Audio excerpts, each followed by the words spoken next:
എല്ലാവരും പറഞ്ഞ പോലെ തന്നെ എന്റെയും ഫസ്റ്റ് ഇന്റർവ്യൂ അമൃതയിൽ തന്നെയായിരുന്നു. ഗോപാലൻ സാർ വെച്ച് ബാക്കി 3 പേരുടെ പാനലിൽ ഞാൻ ഇരുന്നിട്ടുണ്ട്. അപ്പോൾ സാർ അന്ന് സീതാറാം സാറിന്റെ അടുത്ത് ആദ്യം ചോദിച്ച ചോദ്യം, ഞാൻ ഡോക്ടറാണ്, അപ്പൊ നിങ്ങളുടെ മെഡിക്കൽ, എന്റെ ഇൻട്രൊഡക്ഷനിൽ തന്നെ ഞാൻ പറഞ്ഞത് എന്റെ മെഡിക്കൽ നോളേജ് ഞാൻ സർവീസിൽ ഉപയോഗിക്കും. അപ്പൊ സാറിനോട് കൗണ്ടറായിട്ട് ചോദിച്ചത് IRS IT ആണെങ്കിൽ എങ്ങനെയാണ് താങ്കളുടെ മെഡിക്കൽ നോളേജ് ഉപയോഗിക്കാൻ പോകുന്നത്? ഹോപ്പ്ഫുള്ളി അപ്പോൾ ലക്ലി ഓർ അൺലക്ലി ഞാൻ ലാൻഡ് ചെയ്യുന്നത് അത് സെയിം സർവീസിൽ തന്നെയാണ്.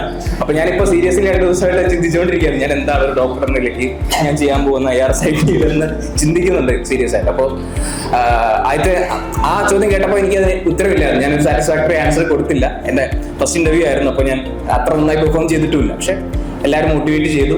അപ്പൊ അതിന് ഞാൻ ഒരുപാട് ബെറ്റർ ആയി. ഹോപ്പ്ഫുള്ളി ഞാൻ റാങ്ക് ലിസ്റ്റ് വന്നു. അപ്പോൾ എനിക്ക് 1-2 കാര്യങ്ങളെ പറയാനുള്ളൂ. കാരണം ഇത് കോമ്പറ്റീറ്റീവ് ആണ്, ശരിയാണ്.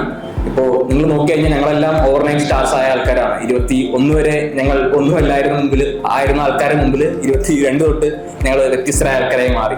അപ്പോൾ ഒരു സോഷ്യൽ സ്റ്റാറ്റസ് അല്ലെങ്കിൽ ആ ഒരു വ്യത്യാസം നന്നായി ഫീൽ ചെയ്യും നിങ്ങൾക്ക് റാങ്ക് ലിസ്റ്റിൽ വരുമ്പോൾ. പക്ഷെ അതിന് കൂടെ തന്നെ പറയേണ്ടത്, ചിലപ്പോൾ ഇതിൽ ഏതെങ്കിലും സ്റ്റേജിൽ ഔട്ടായി പോയവർ, ചിലപ്പോൾ ലിസ്റ്റിലുള്ളവരും ലിസ്റ്റ് ഇല്ലാത്തവരുമായിട്ട് 1-2 മാർക്കിന്റെ വ്യത്യാസമായിരിക്കും. ഈ പരീക്ഷ ഒരിക്കലും നിങ്ങളുടെ കഴിവിനെ പൂർണ്ണമായിട്ട് അളക്കുന്ന ഒരു കാര്യമായി കാണരുത്. ഒരുപാട് മേജർ പാർട്ട് ലക്കും അല്ലെങ്കിൽ പല ഫാക്ടേഴ്സ് കമ്പൈൻ ചെയ്താണ് നിങ്ങൾ ആ PDF വരുന്നത്.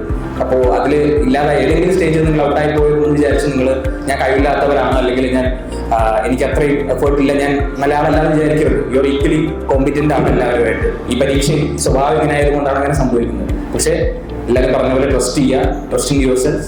പിന്നെ ബിഗിനർ സ്പിരിറ്റ് എന്നും കീപ്പ് ചെയ്യുക. ലാൻസ് ആംസ്ട്രോങ് പറഞ്ഞൊരു കാര്യം എന്നും ഞാൻ മോട്ടോയായിട്ട് ഞാൻ അംഗീകരിച്ചാണ്. Never forget your beginner spirit. ഇന്ന് നിങ്ങൾ സ്റ്റാർട്ട് ചെയ്യാണ്. ഈ സ്റ്റാർട്ട് ചെയ്യുന്നത് നിങ്ങളുടെ റാങ്ക് ലിസ്റ്റിൽ നിങ്ങൾ ഉദ്ദേശിച്ച സർവീസ് കിട്ടുന്ന അന്ന് വരെ നിങ്ങൾ മെയിൻറ്റെയിൻ ചെയ്യുക.